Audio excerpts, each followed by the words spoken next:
If one was to ask the question, what is the smallest country in Europe, responses such as Montenegro or perhaps Kosovo may come to mind, as that these countries do not have as much land mass as other surrounding countries such as Serbia or Hungary, but any of these locations would be incorrect, because the smallest country on the European continent is in fact Vatican City.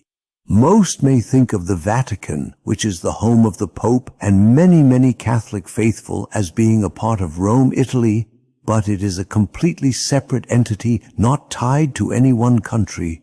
It is situated on land that is within the boundaries of Italy, but it is not governed by them at all. It is a distinct territory under full ownership, exclusive dominion, and sovereign authority and jurisdiction.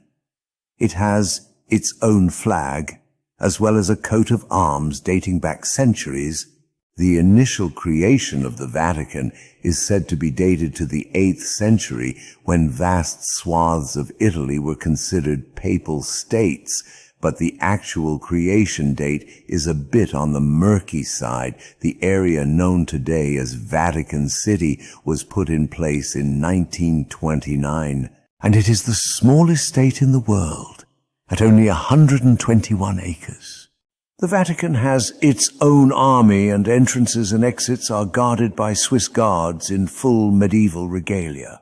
The main constructions are built of stone and were in fact built by stone masons who were associated with the Knights Templar, whose association with the Church goes back many centuries. The Knights Templar were created by the Church to guard pilgrims traveling to the Holy Land during the period of the Crusades, and over time amassed a vast fortune and were in fact the first international bankers. But it is not necessarily the history of the Vatican we are exploring today, but rather the secrets of the Vatican, and of those, some reaching back literally centuries. There are many to explore. Beneath the Vatican is a labyrinth of passages and storerooms housing some of the most closely guarded secrets known to man.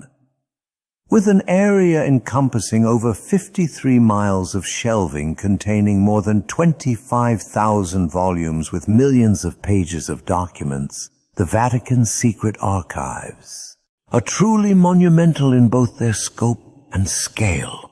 But a few examples of these many documents are items such as Henry VIII requesting a pre-nuptial agreement to the request by Michelangelo to be paid for his work on the Sistine Chapel, as well as the Chinon parchment, which completely absolves the Knights Templar of any wrongdoing with regard to their financial feud with the King of France, who had them all rounded up and either killed outright or imprisoned, and later burned at the stake, because the king owed them a vast sum of money, and rather than pay his debt, he had them all killed to remove this debt entirely. This historic event took place on Friday the 13th, and is the origin of the bad luck associated with that date. But of all the historic documents held within the archives of the Vatican, the most secretive, and perhaps the most mysterious, is not a document at all, but rather a device called the coronovisor. Imagine a device which is much similar to one's living room television, but instead of different channels to watch your favorite episode of Seinfeld reruns, you dial it in to view different episodes throughout history.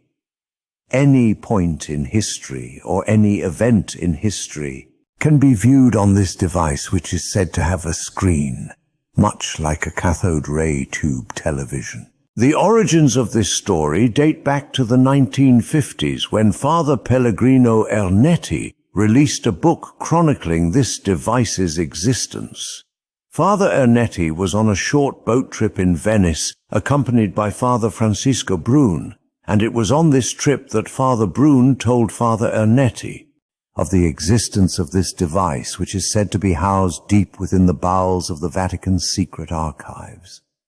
Neither of these men were prone to exaggeration or to the telling of tall tales, as that each was a scholared man with many years of doctoral schooling under their respective belts, and Father Ernetti was in fact a Benedictine monk, amongst other things. So the creation of some tall tale regarding a device that could see through time seems rather suspect, to say the least. Over time, much criticism and blowback was directed towards both men in regards to this topic, but the Vatican itself has never once denied the existence of this device, and did in fact issue a statement in the 1980s saying that anyone caught using such a device as this would be excommunicated.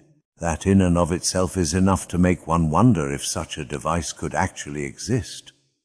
With the advent of the internet and mass communication, there were many supposed examples of image captures by this device depicting everything from Columbus discovering the New World to the actual crucifixion.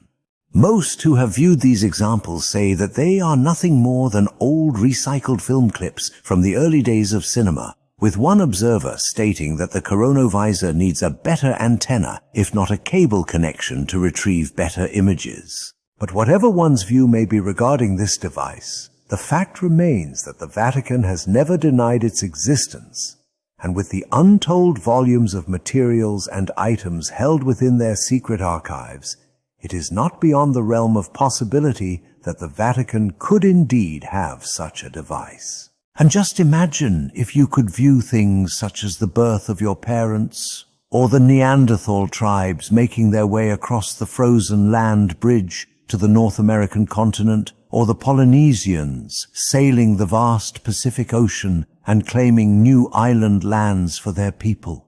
Such visions would be absolutely wondrous. I would again like to thank you all for sharing this story with me, and please be sure to like and subscribe, as that this helps us a great deal. And I shall see you next time. This is Professor Poppycock, signing off.